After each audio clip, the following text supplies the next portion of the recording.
నడిసంద్రంలో నౌక. ఆ నౌకని గిరాటేసింది మాయదారి వైరస్. ఆ వైరస్ కాటుకి అప్పుడే 3 బలయ్యారు. ఇప్పుడు ఆ షిప్లో ఉన్న మిగతా వాళ్ళందరిలో ఒకటే టెన్షన్, తమకెప్పుడు మూడుతుందోనని. ప్రాణాలు అరచేతిలో పెట్టుకుని వణికిపోతున్నారు. అసలు ఏంటి ఆ వైరస్? ఎక్కడి నుంచి వచ్చింది? అది కరోనా కంటే డేంజరసా? మీకు గుర్తుందా? 2020లో కరోనా డేంజర్ బెల్స్ మోగిస్తున్న రోజులవి. క్రూజ్ నౌకల్లో ఉన్న ప్యాసింజర్లకు కూడా కరోనా సోకింది.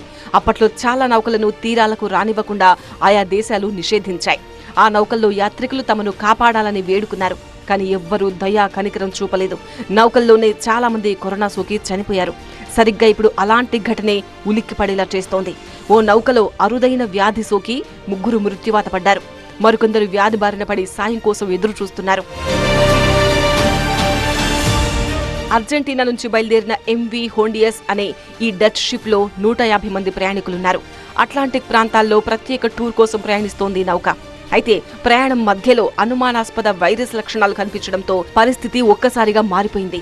జ్వరం, శ్వాసకోశ సమస్యలు, బలహీనత లాంటి లక్షణాలతో కొందరు బాధపడ్డారు. నౌకలో వైద్య సదుపాయాలు పరిమితంగా ఉండడంతో పరిస్థితి క్లిష్టంగా మారింది. సహాయం కోసం కేప్ వెర్డే తీరాన్ని ఆశ్రయించగా అక్కడి ప్రభుత్వం నౌకను రేవులోకి అనుమతించలేదు. పరిస్థితి విషమించి 3 చనిపోయారు. ప్యాసింజర్లకు సోకింది హంటా వైరస్ గా అనుమానిస్తున్నారు. ఈ వైరస్ ఎలుకల ద్వారా వ్యాపిస్తుంది. ఎలుకల విసర్జితాలు ఎండిపోయి గాల్లో కలిసినప్పుడు ఆ గాలిని పీల్చడం వల్ల మనుషులకు సోకుతుందని అమెరికాకు చెందిన centre for disease control and prevention వివరించింది. ఈ వైరస్ సోకితే అలసట, జ్వరం, శ్వాసకోశ ఇబ్బందులు తలెత్తితే మరణాల రేటు దాదాపు 38% వరకు ఉంటుందని సిడిసి తెలిపింది. ఈ వైరస్ ఒకరి నుంచి మరొకరికి వ్యాప్తి చెందే అవకాశంపై గతంలోనే హెచ్చరించింది. కేప్ వెర్డే రేవుకి దూరంగా నౌక సముద్రంలో నిలిచిపోయింది. ప్రజారోగ్య భద్రత కోసం డాకింగ్ కు అనుమతి ఇవ్వకపోవడంతో ప్రయాణికుల్లో భయం పట్టుకుంది. ఒక డెడ్ బాడీ షిప్లోనే ఉందన్న వార్తలు వారిని మరింత ఆందోళనకు గురిచేశాయి.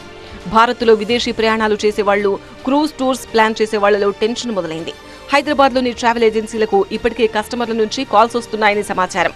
ఇది గ్లోబల్ ట్రావెల్ ను ప్రభావితం చేసే ఛాన్స్ ఉంది. ఎలుకల సమస్య ఉన్న ప్రాంతాల్లో జాగ్రత్తగా ఉండాలి. ఇళ్లు, గోడౌన్లు, ఫ్యాక్టరీల్లో ఎలుకలను నియంత్రించాలి.